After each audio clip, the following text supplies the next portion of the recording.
नमस्कार। आज का दिन आपके लिए शुभ हो, मंगलमय हो। आपको पता है भगवान ने हमें सेंसेस दी है, सेंसेस महसूस करने की ज्ञान इंद्रियां। जैसे कानों से हम सुन लेते हैं बात, स्पर्श से पता लग जाता है कि कोई हमें छू रहा है, ऐसे करके। तो कई लोगों को जो दृष्टि की सेंसेस है ना, देखने की सेंसेस, वो नहीं होती। अंधे नहीं, ब्लाइंड नहीं, कई लोगों को कलर ब्लाइंडनेस नाम की बीमारी होती है। कलर ब्लाइंडनेस यानी कि वो कुछ रंगों में फर्क नहीं कर सकते, तो वो होगी कलर ब्लाइंडनेस। आपको पता है हमारे स्वाद की भी ज्ञान इंद्रियां हैं, और स्वाद आप बता सकते हैं कितने किस्म के स्वाद होते हैं। जैसे नमकीन, जैसे मीठा, है ना, जैसे फीका, जैसे खट्टा। और एक स्वाद होता है इन सभी स्वादों में से अलग, बकबका। बकबका स्वाद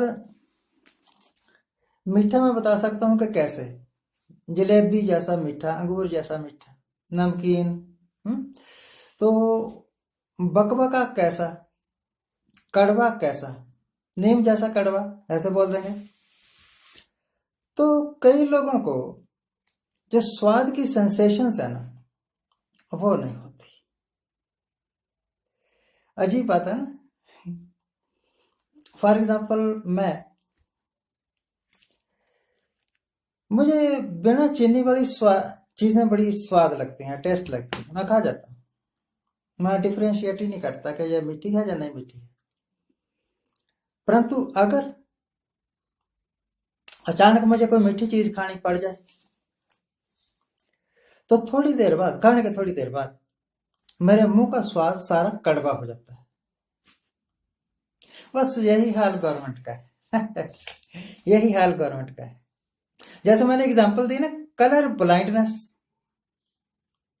तो सरकार को भी ब्लाइंडनेस होगी। सरकार को भी ब्लाइंडनेस ऐसे हो गई है कि दिल्ली में प्राइम मिनिस्टर ऑफ इंडिया कहां बैठता है, ज्यादा करके दिल्ली में। जैसे आजकल के जो प्राइम मिनिस्टर है वो तो पूरी दुनिया में घूमते हैं, पहले नहीं ऐसा होता। तो दिल्ली में बैठे हुए लाखों किसान मिस्टर मोदी को नजर नहीं आते। गुजरात में जा रहे हैं किसानों को समझाने के लिए, मध्य प्रदेश में जा रहे हैं किसानों को समझाने के लिए, और होम मिनिस्टर साहब मिजोरम, असम, बंगाल इधर जा रहे हैं किसानों को समझाने के लिए। और जो किसान आपसे सिर्फ 4 किलोमीटर की दूरी पर बैठे हुए हैं, वो आपको दिखता ही नहीं, तो होगी ना कलर ब्लाइंडनेस। तो स्वाद की सेंसेशन, कई लोग, आपको कभी देखिए जी, हरे रंग का आलू, जो आलू है ना थोड़ा सा हरा, उसको मुंह में डाल के चबाओ तो आपका मुंह का स्वाद बकबका हो जाएगा। जैसे ही किसानों की बात आती है ना, तो सरकार के मुंह का स्वाद बकबका हो जाता है। जो कुछ किसान चाहते, सरकार कहती है आपको जो कृषि कानून है वो समझ नहीं आए, आप आइए हम आपको समझा देते हैं। कभी कहते हो कि जीएसटी समझ में नहीं आए, कभी कहते हो कि नोटबंदी के फायदे समझ में नहीं आए, कभी कहते हो कि 370 हटने के फायदे कश्मीरियों को पता नहीं लगे। आप ये तो बताइए, आप भाषा कौन सी समझते हैं? कहीं आप एलियन तो नहीं, मंगल ग्रह से आए हुए, कि आपकी बातें किसी दूसरे के समझ में नहीं आती, सिर्फ आप ही समझ सकते हैं? या दुनिया के सर्वश्रेष्ठ बुद्धिमान आप ही हैं, इसी करके आपको विश्व गुरु भी कहते हैं लोग। तो भैया जैसे जैसे आंदोलन का टाइम बढ़ता जा रहा है, वैसे वैसे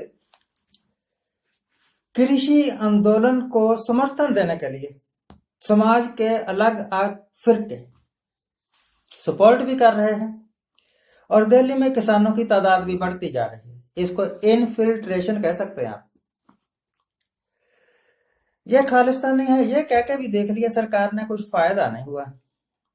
ये उग्रवादी है ये कह के भी देख लिया सरकार ने, फिर भी कोई फायदा नहीं हुआ। और एक भूतनी देवी कहती है कि मैं बीजेपी की बहुत बड़ी लीडर हूं, उसने भी धमकियां दे दी, कोई फायदा नहीं हुआ। उसने तो 16-17 तारीख तक पूरी दिल्ली खाली करवा देनी थी। पता नहीं स्कीम कहां फेल हो गई। कहीं ऐसा तो नहीं कि कुछ मनहूसियत सी छा गई है। जब ये चंद्रयान छोड़ने वाले थे ना हमारे वैज्ञानिक, उस वक्त सुल्तान आजम हिंद वहां पहुंच गए। अच्छा भला सक्सेसफुली चल रहा प्रोजेक्ट इनके हाथ लगते ही फेल हो गए। तो आप हाथ ही क्यों डालते हो ऐसे काम में जो फेल हो जाए? ये सारी बातें सरकार की समझ में नहीं आएगी। किसानों को सब पता है।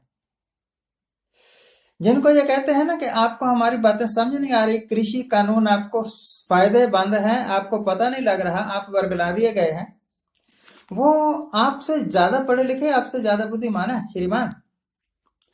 तो इस किसान आंदोलन को हल्का करके ना लो,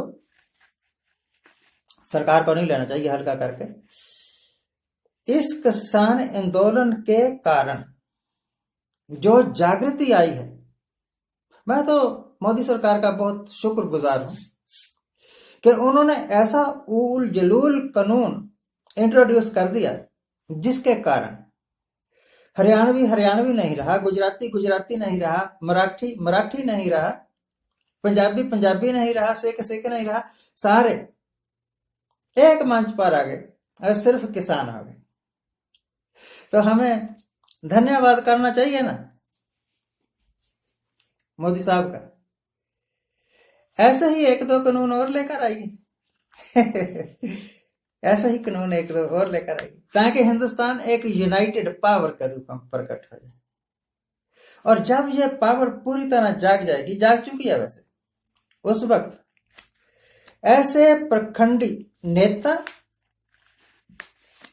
ऐसी दोगली पार्टियां, पखंडी पार्टियां बिल्कुल खत्म हो जाएंगी हिंदुस्तान से, जो कि नफरत की राजनीति फैलाते हैं, जो अपनी कुर्सी के लिए लोगों में, समाज में दरार डालते हैं। आज के लिए इतना ही। आज जिनका जन्मदिन है उनको हैप्पी बर्थडे, आज जिनकी मैरिज एनिवर्सरी है उनको बहुत बहुत शुभकामनाएं। मेरी शुभकामनाएं उन किसानों के साथ भी हैं जो कि आंदोलन कर रहे हैं, मेरी पूरी सपोर्ट भी उनके साथ है। पर सरकार के साथ कोई सपोर्ट नहीं। सरकार की किसी बात का मैं समर्थन नहीं करता, क्योंकि ये सिर्फ कहते हैं 15 लाख देंगे, किसी को नहीं दिए, 2 करोड़ नौकरियां देंगे, किसी को नहीं दिए, 370 नहीं हटेगी, गवर्नर ऑफ कश्मीर कहता है और हट गई। तो इनकी बातों का भरोसा नहीं। सरकार ने अपना इकबाल आप खत्म किया है। सरकार विश्वास के काबिल नहीं है, ये सरकार ने खुद प्रूव किया है। धन्यवाद, थैंक यू फॉर वॉचिंग। अफसोस है कि मेरी बातें अंध भक्तों की समझ में नहीं आएगी, आने भी नहीं चाहिए। मूर्खों को समझाने का फायदा क्या है?